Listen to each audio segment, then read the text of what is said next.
leech got me again. Look how fat that guy is with blood. He's just all full of my blood. Now he's going to have to get full of my boot. Like that, did you? Hey? Like that, did you? Oh, blood squirt. Hey? Like that, hey? Look at that, squirting my blood everywhere. Bloody stupid animals. I hate bleachers. Last time I did this job, I took my shoes off and all blood came out of my shoes because I had leeches in my shoes. Could be the case again. I'll just have a check actually. These truly are indestructible. I seriously squashed the crap out of this dude. And look at him. He's still going for it.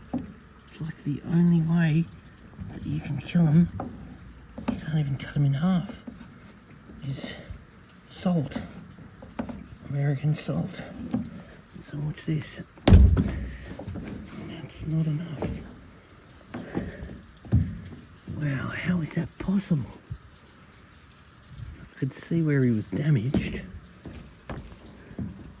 Alright, everyone's scared of stuff in life. I reckon a giant leech or a rogue woman, that's the scariest thing you can come across. Scarier than any animal. What are you scared of? I reckon having a leech on your balls, oh, that'd be a nightmare. Because you don't even feel it. You just put your hand down your pants and be all covered in blood. That'd freak you out, wouldn't it? Far out. So I think we can all learn from this. Just don't be a blood-sucking leech.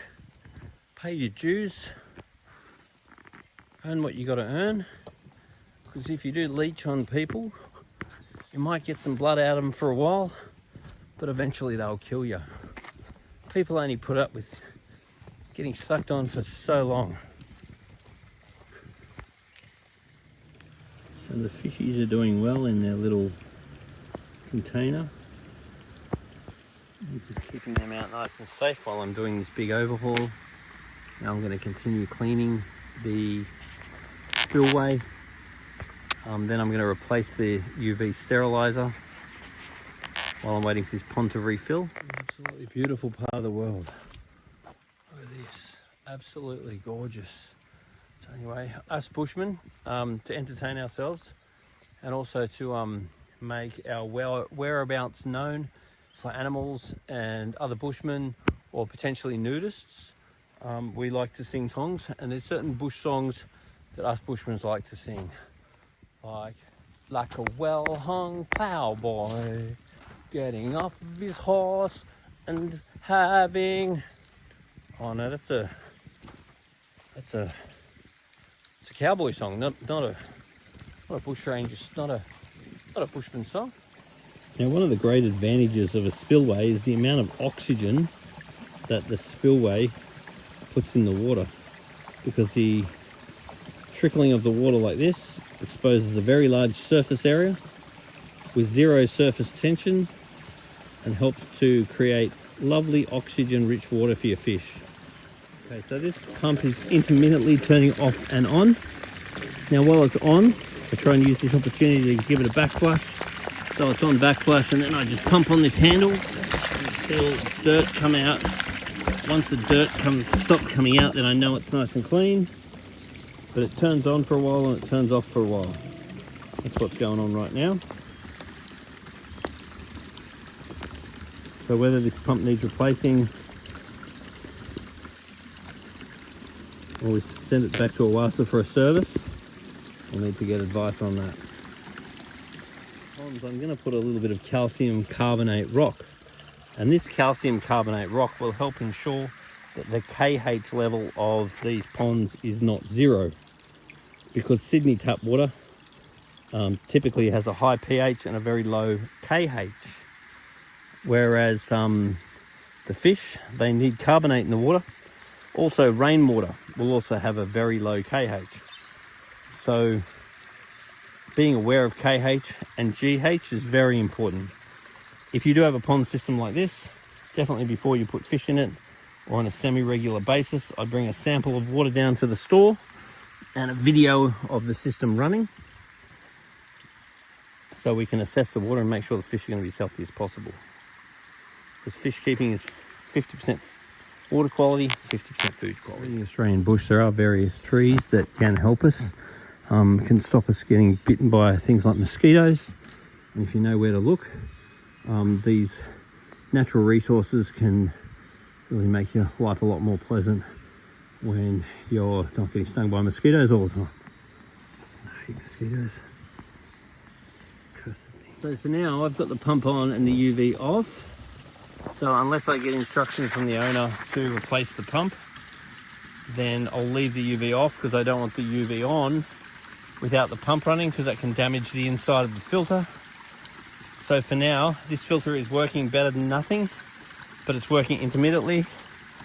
Over time, will it start working constantly? That's actually possible due to some of the qualities of these pumps. They have off-on features, so that's where we're at right now. I'll leave that on, but I'll leave the UV off for now. Okay, so while I've had the chance, I've just given that filter another bit of a clean out.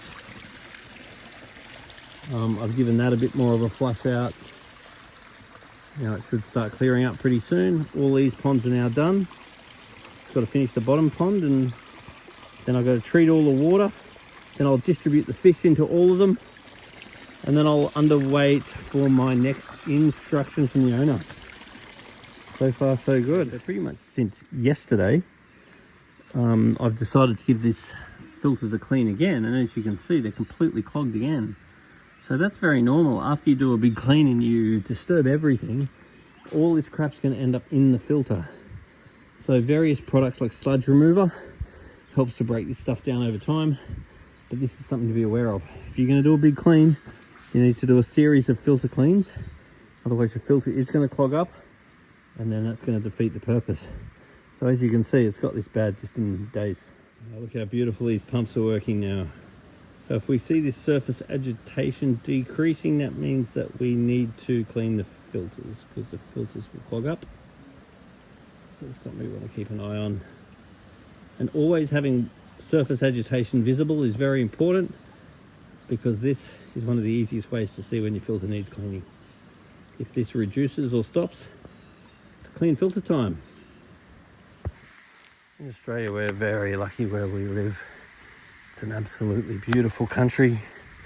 Anyway, put a little note on the bottom of this video and tell us where you're watching from and how beautiful is the place that you're living in. I love Australia. Water clarity is very good in there now. Water clarity is getting very good in there now. Water clarity is improving down there now. Okay, so now I'm going to treat all the ponds with some water ager, some GH powder and some KH powder. I've also got some coral pieces to make sure the KH of the water doesn't go to zero. I'm then going to introduce a little bit of fish into each pond, and then I'm all done.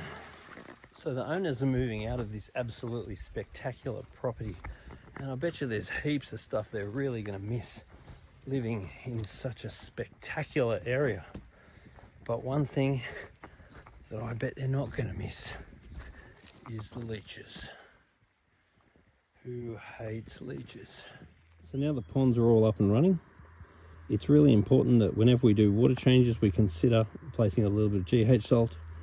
We want to be aware of the KH, but unless it's a tiny little top up, it's really important that water ager goes in every time we add new water. Otherwise the chlorine in the tap water can kill off your fish. And also adding a bit of sludge destroyer every couple of weeks is also good for helping the good bacteria.